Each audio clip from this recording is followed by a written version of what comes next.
Hey guys, welcome to the first episode of the Alone at Goal podcast. I wanted to put out this video, a Chelsea review for the Crystal Palace match, the day it came out, but I didn't want to give an overreaction to it. Every time the team loses, the energy around the club and everything just goes really down, and I didn't want to add to that or be part of it. So I thought I'd wait a little bit before I gave like an analysis about it or talked about it a little bit. So I waited a couple days and here we are. Let's talk about it. Enzo Fernandez, the biggest thing that everybody is blaming the game on, the criticisms and saying, he didn't have a good game. He didn't have a good game. Not all games are going to be 10s. I don't expect that from him. He is a good player though. He didn't have the worst game ever. I think this is an overreaction too. Like some people are taking it to sell him. Come on, it's one game. It's the biggest thing. The thing that we didn't notice, that it's something that we weren't able to realize beforehand, is how important Colwill is to this team. Like those passes he does to break the defense that are part of Enzo Maresca's system, that is one of our biggest things. And we saw it. We saw it on Sunday. Josh couldn't do those passes like that. Josh played fine. Played great. He's still developing. He is a player who just got to the Prem. It's to have that expectation of him while his first game against Crystal Palace. Crystal Palace is a good team. People are marking it like the end of the world. They beat Liverpool in a final. Yes, granted, it's not the biggest final in the world. It's still a final though. Liverpool wanted to win that. It's just people take that to the next level with it. Anyway, Josh had a good game. I am a fan of the way he handled himself. He looked composed. The build didn't seem like he was too young to be there. Like he didn't seem like he was getting bullied. He didn't seem like he was getting pushed off. He didn't seem like he was uncomfortable against the matchups. It just seemed like it's his first game. It's his first game starting in the Prem. He's trying to see how to get his foot right. Colwill being there with him would have been huge in helping him ease his way into the first team and going. The ACL tear is something that's going to haunt us for the start of this year. We were already scared of this year because of how many games we played last year. Coming out of the Club World Cup final and winning it, we have the least amount of rest of any team. So these guys are going to drop like flies during Christmas. That's the unanimous decision. Everyone agrees. We're going to drop like flies. The team's depth is going to come into effect probably during Christmas. They looked pretty tired there. Like they looked pretty rusty coming out of that game. In that first half looked rough. Cole Palmer did not show up in the first half. No one did, to be fair, except for Caicedo. Caicedo has a beautiful game every game.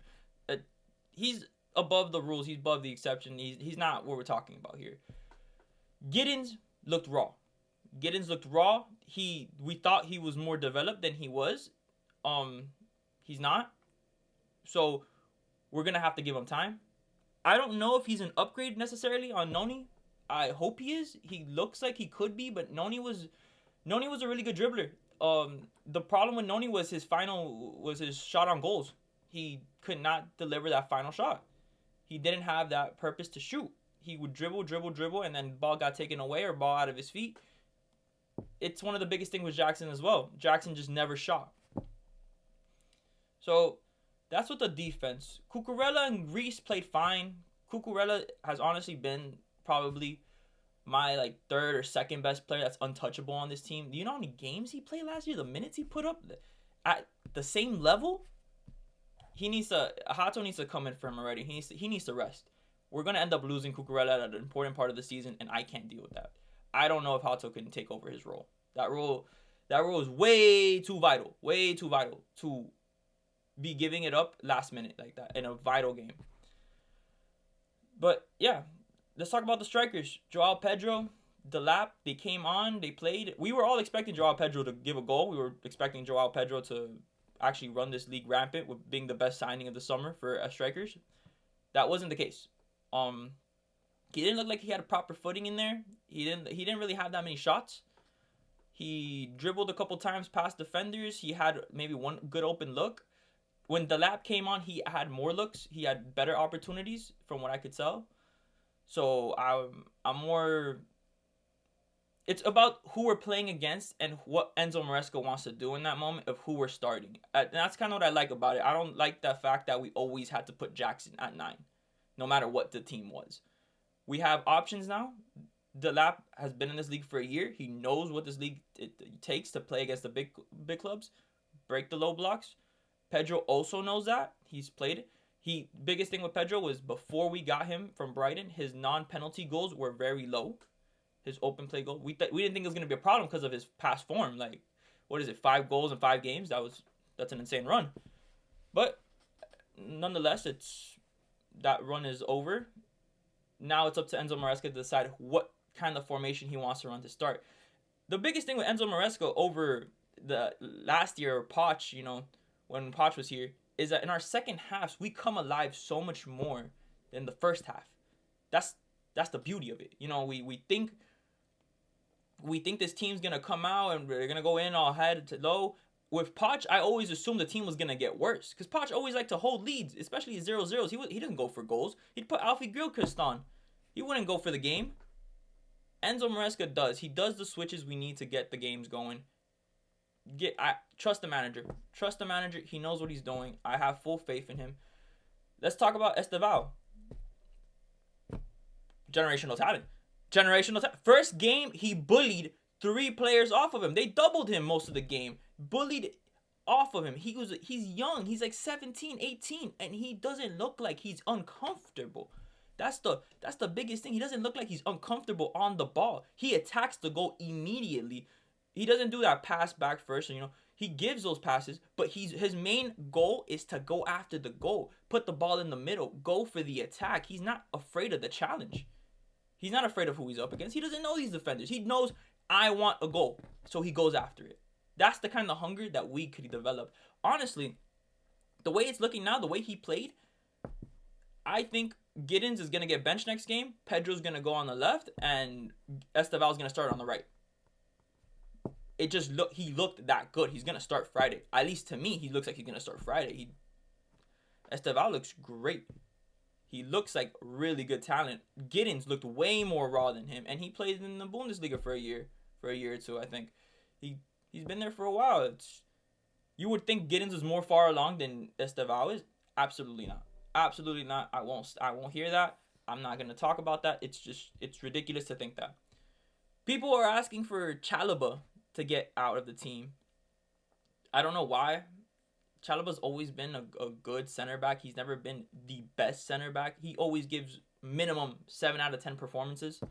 Sometimes he has a 10 out of 10. But last game was a 7 out of 10. It's not the end of the world. What do we expect from Chalobah? Like, what are we expecting from him? People want to go in the market for a center back to help Josh ease the load and Trev. I'm surprised we didn't see Tosin that game, honestly. I don't know why. I thought Tosin would be pretty good for that, but nonetheless, if we're going to go in the market for a player, I heard we're linked to the center back for Bayer Leverkusen, the Ecuadorian, Hoop Capi, I think. I think I butchered that. I'm sorry about that. But it's just, he looks solid too. He looks like a good player. He fits the system. He fits what we're building here. He's 23 years old. He has really good stats. He can play that central center back. I think I'm good. I'm solid for it. I think it's a good idea. People also want Bastoni. I don't think we're gonna get Bastoni. His price is insane. That's an insane price to be giving somebody. Yeah, I don't think so as well. Xavi Simons coming as well. They say that's closer than ever. He's been denying everybody for us. I can't wait to see him on the field. I don't know where he would have came on last game, honestly. If I were to think about it, maybe sub out Neto and put him in and then put Xavi on the left or something. I don't know. I don't know where he would have came in that game. Maybe sub out Palmer. But is that when you sub out Palmer, you're getting away that fear factor as well. Palmer draws so many defenders to him. Even when he's not having the best game ever. It's just they know what he can do and he draws those eyes on him. And he lets the other players shine a lot more. That's the good thing about having a player at that level.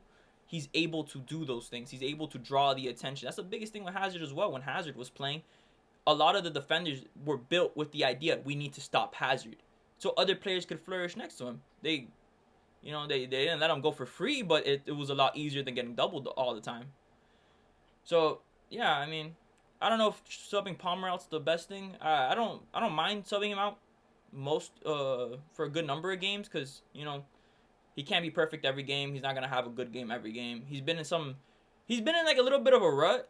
I would say like a little bit of a like walking in mud is what I like to see it as. Like I like to call it. It's just he seems a lot slower, and he seemed like he got back on form in the final, in the World Cup final, and it's just since it's on and off. It's on and off. I don't feel like he's as electric as the year he was with Poch. I don't know what the case may be. Maybe it's a different system. Maybe whatever the case is. He definitely is growing into a better player with Maresca, though, if that makes sense. Because people like to compare Cole Palmer's stats to last year, and he won season wonder. He had a bad year last year. A lot of those goals he had last year were penalty goals. He's just our penalty taker.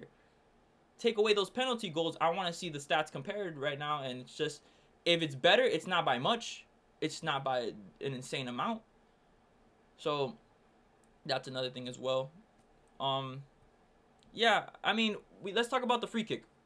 I thought it was a goal. At first thought, I was like, wow, we got away with murder.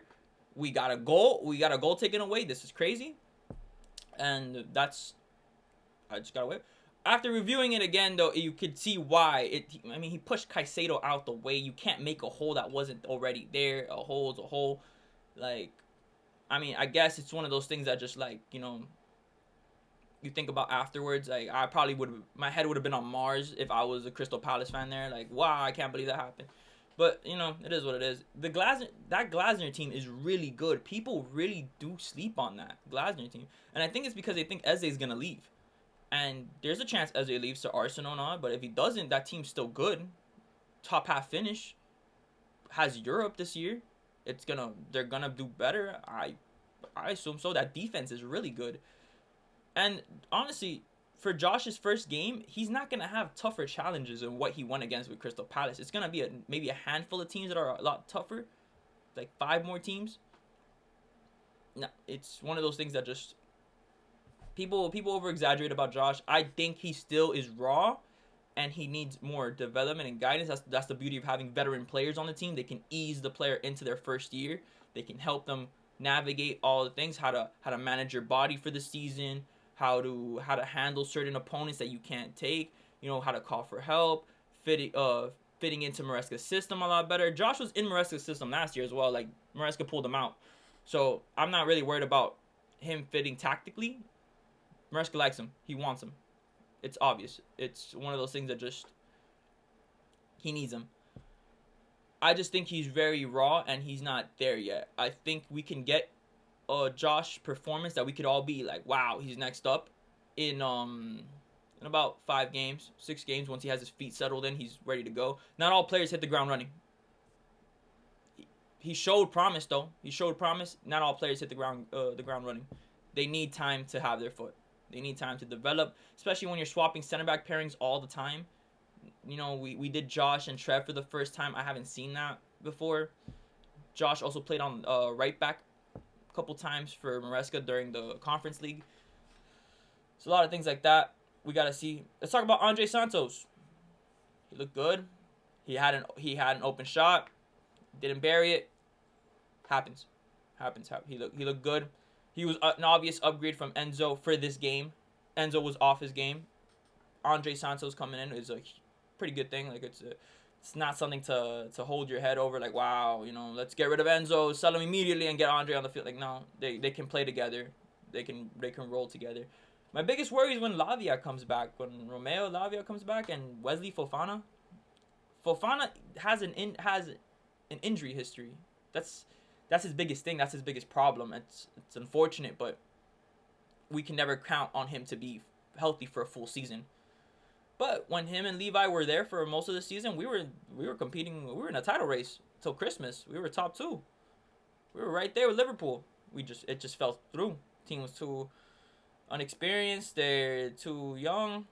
Lots of things came into play that year, and that's okay. It's a learning process. This team is growing. We have developed. We are going to keep developing because none of these players have hit their prime age yet. They're going to keep developing.